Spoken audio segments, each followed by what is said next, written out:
What if I told you some of the deadliest wars in history were never turned into movies, never fully taught in schools, and quietly erased from memory? No headlines. No global attention. Just silence. But here's the unsettling part: these forgotten wars didn't just disappear.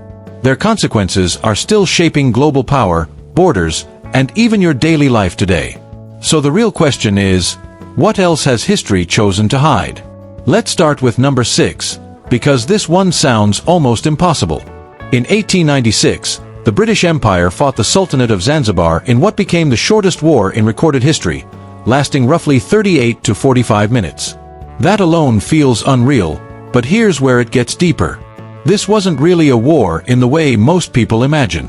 It was a demonstration. When a new sultan took power without British approval, warships surrounded the palace and opened fire almost immediately. Buildings collapsed, resistance disappeared, and within minutes, everything was over. Now think about that for a second. A nation didn't just lose, it never had a chance to exist in that moment. And this is where everything changes. Because this wasn't just about Zanzibar. It was a signal to the world that power didn't need time to prove itself anymore. It could act instantly. And if you live in a modern world shaped by rapid military responses and overwhelming force, you're already seeing the legacy of moments like this. What looks like a forgotten footnote is actually a foundation for how global dominance evolved. And here's the part most people overlook. For the people living there, this wasn't a quick historical event. It was a sudden collapse of their entire reality in less than an hour. And once you realize how easily power can erase resistance, you begin to understand how fragile smaller nations can be in the face of overwhelming force. Now number 5 takes that idea of power and pushes it into something far more devastating. The Paraguayan War, fought between 1864 and 1870, is one of the most catastrophic conflicts most people have never heard of. Paraguay went to war against Brazil, Argentina, and Uruguay all at once. And right away, that decision set the stage for disaster. But here's where it becomes almost unimaginable. By the end of the war, up to 50 to 60% of Paraguay's population had died, especially men. Entire towns were left without fathers, without brothers, without any future to rebuild from. Now pause for a moment and picture that. A country not just defeated, but emptied. And this is the part history rarely focuses on. This wasn't just a military loss, it was a demographic collapse. Paraguay spent decades trying to recover, and in many ways, it never fully did. But here's where it connects to you. Modern military strategy, especially in powerful nations like the United States, is built on avoiding exactly this kind of scenario. Fighting multiple enemies at once is no longer seen as strength, it's seen as risk. Because history already showed what happens when that line is crossed. And this is where you begin to see a pattern forming. Wars don't just end when the fighting stops.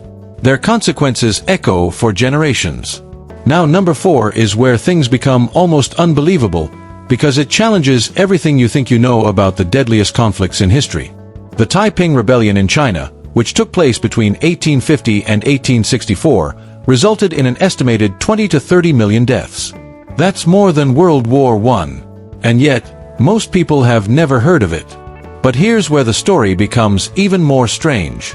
It began with a man named Hong Xiuquan, who believed he was the younger brother of Jesus Christ. And somehow, millions followed him. He didn't just start a rebellion, he built an entire alternative system, a so-called heavenly kingdom that challenged the ruling Qing dynasty. For a moment, it worked. Cities fell. Authority collapsed. Entire regions shifted under new control. And this is where it gets dangerous. Because when belief and power combine at that scale, the consequences become uncontrollable. What followed was years of brutal warfare, mass starvation, and destruction on a level most people can't even visualize. Entire populations were caught in the middle of something far bigger than themselves. And this is the part history doesn't emphasize enough. This rebellion exposed deep weaknesses inside China's system, forcing changes that would later open the country to foreign influence and reshape its future. So when you look at modern China today, part of that story traces back to this moment. And yet, it remains largely forgotten outside academic circles. So ask yourself, how does something this massive disappear from everyday history? Now number 3 brings us into a story that feels much closer, especially for a U.S. audience. After defeating Spain in 1898, the United States took control of the Philippines. But here's where expectations and reality collided. The Filipino people were expecting independence. Instead, they found themselves under a new power. And this is where everything begins to shift. What followed was the Philippine-American War, a conflict that quickly turned into guerrilla warfare. American forces faced an enemy that didn't fight in traditional ways, and civilians were often caught in the middle.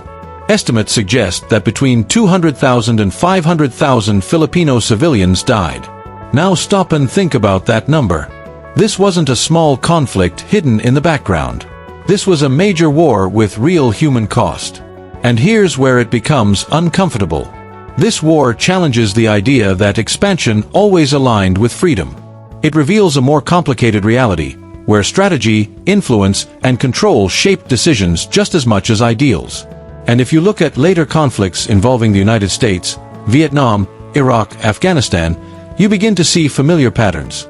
Difficult terrain, unclear objectives, long-term consequences that stretch far beyond the original goal. And this is where history stops being something in the past, because it starts repeating itself in ways that directly affect the present. Now number 2 is something many people recognize by name, but not by impact. The Korean War, fought between 1950 and 1953, is often called the Forgotten War. But here's what that label hides. Over 2.5 million people died. Entire cities were destroyed. Families were separated in ways that are still unresolved today. And this is where things become even more important. This war never officially ended. There was no peace treaty, only a ceasefire. That means technically, the conflict still exists. Now think about that carefully. A war from the 1950s that is still shaping global tension in 2026. The division between North and South Korea, the presence of U.S. troops in the region, the ongoing threat of escalation, all of it traces back to this moment. And this is where the idea of a forgotten war becomes misleading. Because just because something isn't talked about often doesn't mean it's no longer active.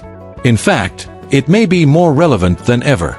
So the next time you hear about tensions on the Korean Peninsula, remember, you're not witnessing something new. You're watching the continuation of something unfinished, still quietly influencing global power behind the scenes. And finally, number 1 reveals something even deeper about how wars actually begin. The War of Jenkins' Ear, fought between 1739 and 1748, sounds almost absurd at first. A British captain claimed Spanish forces had cut off his ear, and that story was used to justify a war. But here's where everything changes. It was never really about the ear. It was about trade routes, economic control, and influence in the Americas. The ear was simply the story that made the conflict easier to explain to the public. And this is where history becomes uncomfortable. Because this pattern hasn't disappeared. Time and time again, wars are presented with simple, emotional explanations, while the deeper motivations remain hidden beneath the surface. Resources, strategy, power, these are the real forces at play. And once you start to see that pattern, it becomes impossible to ignore. Now think about modern conflicts. How often do the official reasons match the underlying reality? And this is the moment where everything connects. These forgotten wars aren't just stories from the past. They are patterns. Patterns that repeat, evolve, and continue shaping the world you live in today, often in ways most people never stop to question. So maybe the real story of history isn't what we remember, it's what we were never meant to question in the first place. Because once you start connecting these forgotten wars to the present, you realize how much of today's world was built on decisions most people never even learned about. If you want to uncover more hidden truths like this video, like and subscribe.